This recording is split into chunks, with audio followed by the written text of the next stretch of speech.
So this is going to be a short video about how religion enslaves your mind in 7 short steps. It applies, I think, to several other religions, but I'm mostly talking Christianity. But it also applies to Hinduism and even Buddhism, at least for many of the relevant parts. But certainly it applies to Christianity in its many forms.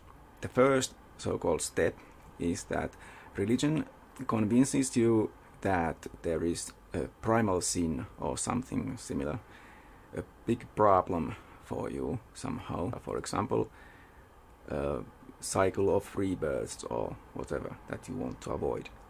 So the problem is presented to you as something that you are inflicted with and you cannot escape, except, of course, with the help of the second step, the salvation promised by the religion. They say that they have the solution for the problem that they actually created. But anyway, these are the only 2 steps that are actually required. I think these are the ones that tie you into the religion. But there are several other steps that sort of close the deal and your mind in the process.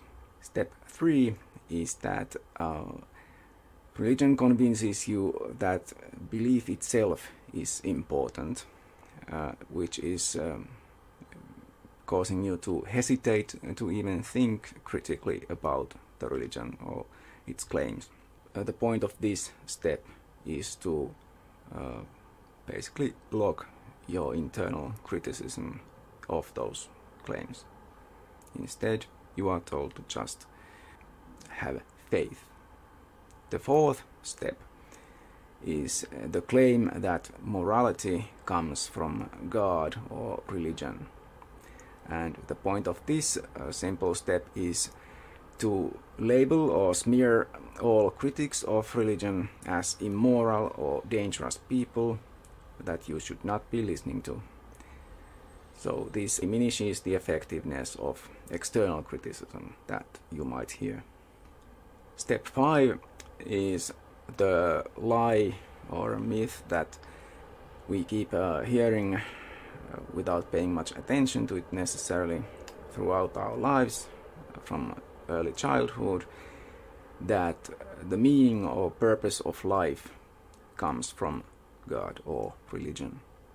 This is really a very stupid, silly thing, but unless you really think about it at least for like a minute, then you might actually buy into this, and most people probably do, unfortunately. This very nefarious step has actually 2 different points. Point number 1 is that it, first of all, obviously discourages all critical thought about the religion, or even probably the idea of the meaning of life.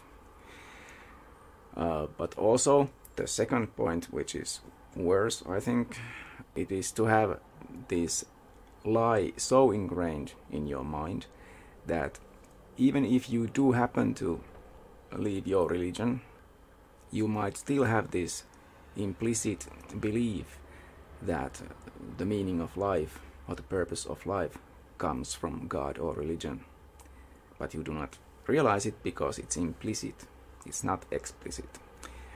But since you have this belief and you do leave your religion, then you might actually, unfortunately, draw the conclusion that, yeah, life outside of religion without God is meaningless, and then you might actually commit suicide. So this is causing there to be fewer critics of religion, and so it diminishes again external criticism of religion for the people who still are within that religion or any religion. Step 6 is connected to the previous 2, and it is the claim that religion is so good that it is to be treated as taboo or holy, and certainly with respect, depending on the power of the religion within the society. But anyway, the effect is to prevent criticism.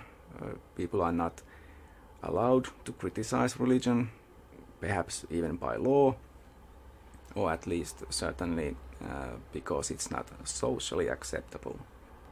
Unfortunately, even many non-religious people, even explicit atheists, have accepted this uncritically, I think, because they also think that it's somehow not politically correct or whatever to criticize religion or to talk too negatively about it, while it may be certainly acceptable to praise religion and talk very nicely about it.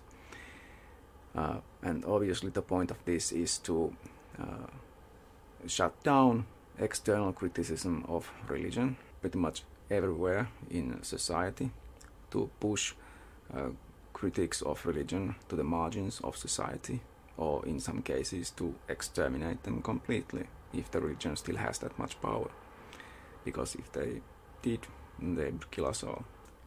The seventh and last step is that religions demand sacrifices of various kinds, certainly time and money, and possibly some kind of public shows of belonging to the in-group of the religion.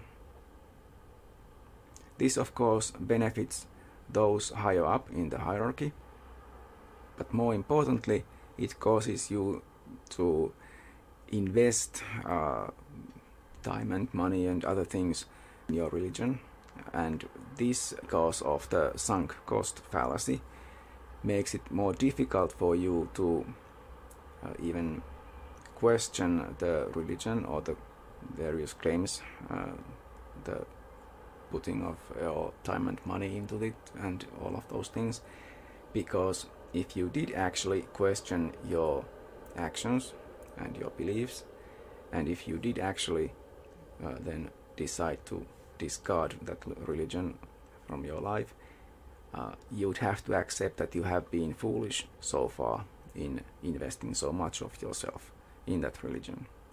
So this psychological trick makes it more difficult for you to let go of religion. These are the 7 short steps that religion uses to enslave your mind. It's from my blog, something I wrote in 2008. I'll put the link below in case you want to read it. So that's all for now. Bye.